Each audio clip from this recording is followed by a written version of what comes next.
Every foreign buyer who ends up regretting a cheap Japanese house tends to make one of the same 5 mistakes, not 500 different ones.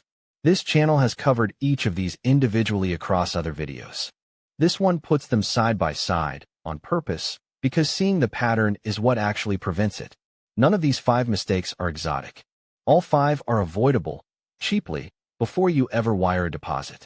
The single most common mistake is treating a professional inspection as optional because the house itself was so cheap it barely seems worth the extra cost. A basic inspection runs roughly 50 to 70,000 yen, a detailed one over 100,000, and it is the cheapest insurance in the entire transaction. Most Akiya predate Japan's 1981 seismic standard, and skipping this step means finding out about foundation, roof, or structural problems only after you own them. Buyers who skip it are not saving money. They are gambling a house-sized amount of it on not getting unlucky. And the inspection catches more than seismic risk: mold from years of closed, humid rooms, termite damage in the timber framing, and corroded plumbing and wiring all hide behind a listing photo taken on a dry, well-lit afternoon. The report turns those unknowns into a number you can actually plan around, instead of a surprise you discover mid-renovation. This is the mistake with the highest emotional cost. Buying a Japanese house, even outright, in cash, with your name on the registration, grants you exactly 0 residency rights. Ownership and immigration are 2 completely separate systems in Japan, and no visa is attached to a real estate purchase. Buyers who assume otherwise sometimes discover this only after closing, holding a house they legally cannot occupy for more than a tourist stay. Solve the right to actually live there as its own project, on its own timeline, before the house, not after. A $10,000 or $25,000 listing price is real. It is also almost never the total cost.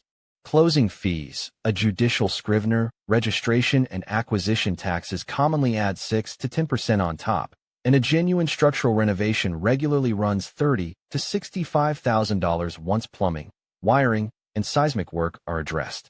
Buyers who budget only the listing price are routinely surprised to find the honest total lands 2 to 8 times higher. That is not a hidden scam. It is simply the difference between the price and the total, and only one of those numbers is ever advertised. Every Akiya is cheap for a reason, and most of those reasons are fine, ordinary demographic decline, and building depreciation.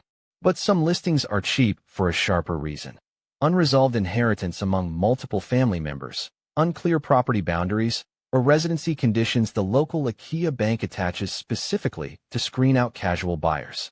A buyer who never asks why this particular house, in this particular town, is priced the way it is risks discovering a legal complication that a slightly higher-priced, cleaner listing would never have carried.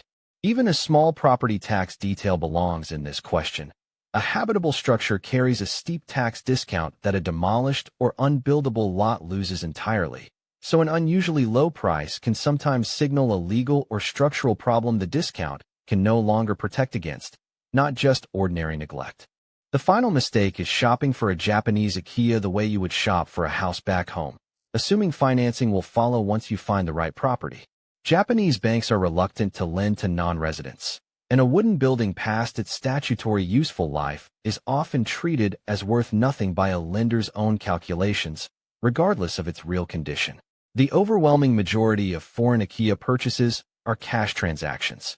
Buyers who assume otherwise sometimes fall in love with a house their financing plan can never actually support. None of these 5 mistakes require bad luck to trigger. They require only skipping a step that was always available: the inspection, the residency research, the honest total, the reason behind the price, and the financing reality. Skip none of them, and a cheap Japanese house stays exactly what the listing promised. If this made Japan's empty house market a little clearer, subscribe to Akiya Handbook, the channel that explains how Japan's cheap houses actually work, honestly, and without selling you anything. There is also a free guide waiting in the description: the Akiya Buyer's Starter Guide, How to Buy a Cheap House in Japan Without Getting Burned. 11 chapters on the truth about so-called free houses, the hidden costs, and who should not buy. No hype, and completely free. The link is below. Thanks for watching.